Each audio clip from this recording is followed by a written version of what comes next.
Let me teach you about tax sale delinquency auctions. What is it? How does it work? And is this an opportunity for you?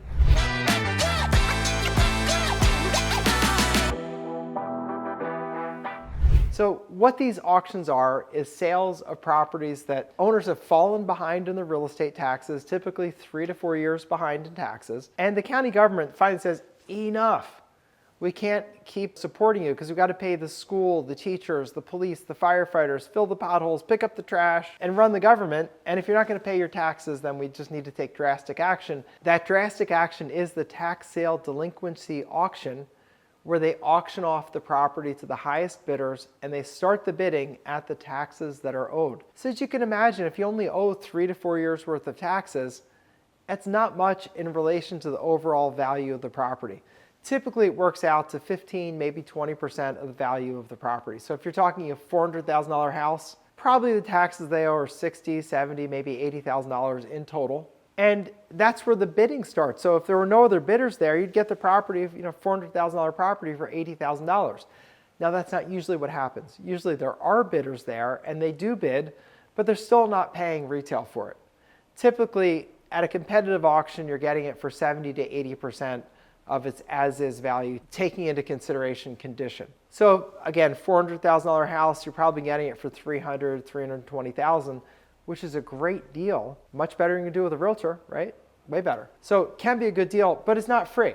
So there's a whole process that's involved and a whole bunch of things for you to learn before you would ever set foot in one of those auctions. So the first thing I want you to do is let's get you a list. So you just type into wherever you're interested in buying, such and such county, such and such state, tax sale auction or tax deed auction, either one. So you might put Hamilton County, Ohio tax sale auction, or Montgomery County, Pennsylvania tax deed auction, or Orange County, Florida tax sale. All those things will work. The model is the county, the state, and either tax deed auction or tax sale. Both of those should get you. Google's smart, so it'll get you the list. And then what you're going to see is information about upcoming tax sales.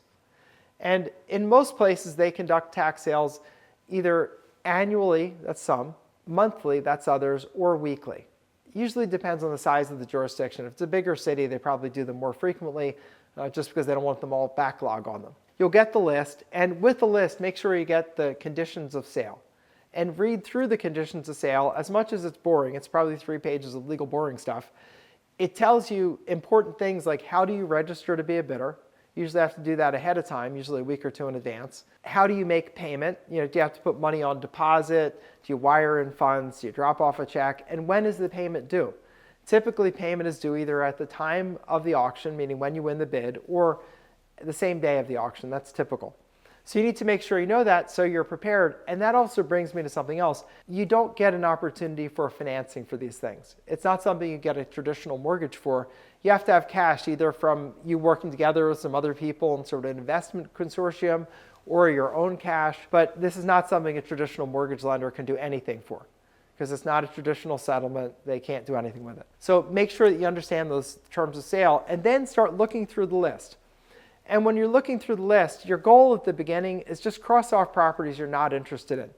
Maybe they're in a section of the county you're not interested in. Maybe it's in a zip code that you just don't like. It's a rundown section of town, it's not your area. Or maybe it's in the suburbs and you want to be in the city. Whatever your criteria might be, you just want to cross off ones you're not interested in. So do that and then do some electronic due diligence, meaning look up the properties on Google Maps and go to the street view, which is where you can drag the little image of the little man onto the street, and then you can look around the street with actual pictures of the street. What you're trying to do here is just determine if this is one I'm really not interested in. If it's one you have zero interest in, then all you do is just cross it off your list. Do that all the way up to about 4 days before the sale. 4 days before the sale, you shift your due diligence, pull down the list again, and see what's still left, because what's going to have happened from the time you first pulled the list to today is that people are going to have paid their taxes. They're going to have filed a bankruptcy to stop the sale. They're going to do urgent things to try to save that property. So most of the good properties will come off the list. Doesn't mean there'll be nothing left. There are things left. But it does mean that probably 80 or 90% of what you were interested and excited about is now gone. And that's fine. It's just the way that it is. So what you do is you then take your subset that you already developed and you crunch it down further into, all right, now I've got 50 properties that I want to go and look at. And then you get in your car and you start driving the properties. And so you go and see over 4 days, 50 properties. Very feasible to do that. You don't get an inside tour. They don't offer any open houses or anything like that. So you can drive by, look at it from the street, and make an assessment. Do you see evidence of water damage, of fire damage, or the windows broken out? Does it look occupied or vacant? You learn as much as you can about the property without being able to go inside it. If you're bold, I guess you can go knock on the door. I used to do that. So you can do that, but you want to learn as much as you can about the property. And then again, it's a process to cross off the ones you don't like, circle the ones you do like, and keep notes on each of your property. I would always take a picture of each property, and then I write a little condition report saying what I saw. And I'd also keep tabs if there were places for sale on the street. I'd write down the numbers, call the realtor and say, hey, how much is this house? Tell me about it. Get an assessment of the value.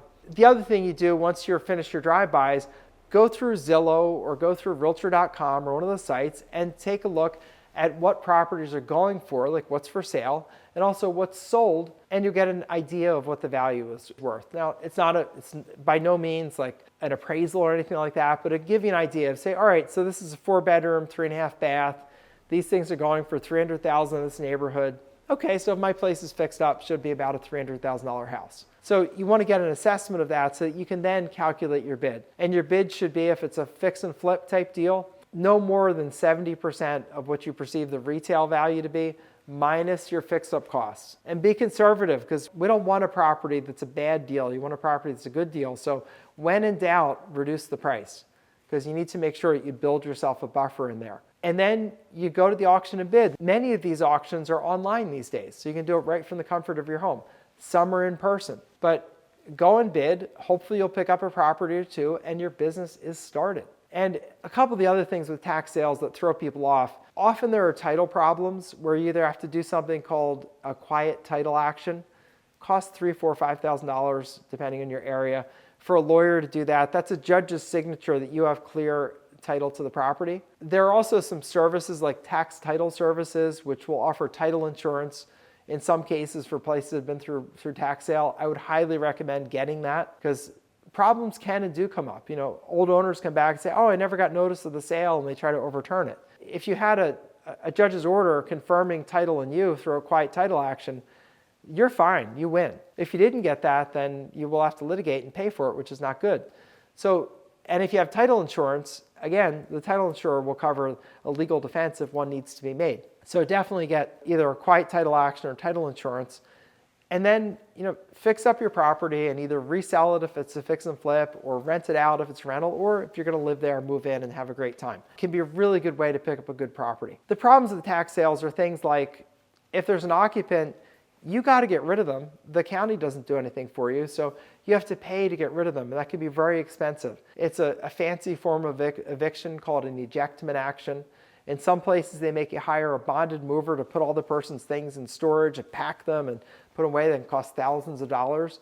So these things are not for the uninitiated. I'd say if you're serious about buying a tax sale, I would do one of two things.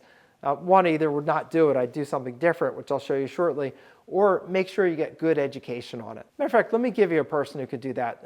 There's a guy that I work with, and I've known for many, many years, who is outstanding at tax sales, and even has a special way of buying properties where there's no competition. You see lists of properties you can buy for the past due taxes. It's amazing. I sat down with him and I did a short interview. It's probably 20 minutes, no longer than that, where he goes through what he does and how he does it, and even shows a new method he came up with that just is amazing.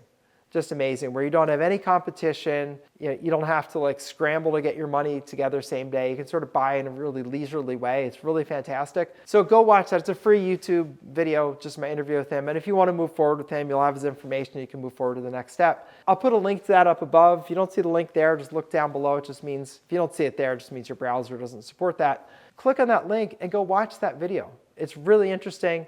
The guy's a rock star. I've known him, for 25 years now, and he really is a star. I wish when I started in tax sales that he knew what he knew and taught it to me. Back when I started in tax sales in 1989, he wasn't even in tax sales yet. He wasn't in tax sales till the early 90s, so it wasn't something that was known, but he's got a really great method, and he can really show you how to do it. The second thing I'll offer you is I do a cool variant of this called Overages. That's when the property gets sold at tax sale, but there's a pile of money left over. And then we made a business out of letting the owners know there's some money that they're eligible to claim, see if they want to work with us, and we'll go and get the money for a percentage. And then the ones that work with us, we get them money, get them a big windfall they never otherwise would have gotten. We get paid really well for our services, and we help people and we make money. And I think the two things in life are best. If you're helping people and making money, I don't know what could be a better business than that. So that's the Overages business. If you look down below, you'll see a link to my introduction to the Overages business video. That's about 10 minutes long. I would just walk you through the basics of it. And if you want to go further, I'd offer education on that. You can go from there. But whatever you do, I'd offer you encouragement. You're on the right path. These tax sale delinquency auction, often called tax sales or tax deed sales, are really a good thing to get into. They're bargain properties, there's money to be made, there are people to be helped, there are properties to be fixed up. So it's a really cool business. It's how I started in 1989. I built an entire career starting with that, and I think it's a great place for you to get started. Great place for bargain properties, great place for an entrepreneur to make some money and do really well. So if you like this video, please give it a thumbs up and subscribe to the channel. And if you have any comments or questions, just put them down below. I'll get to them as I can. I can't promise I'll get to everyone right away, but as I can, I'll get to all the comments. And I really want to leave you with just encouragement. Go check out the Tony interview. Go check out my Overages thing. This can be the secret to you getting the financial life that you want. A great new business, a great new opportunity, and something really fun to do. So this is Attorney Bob Diamond. Thanks for listening, and I will see you next time.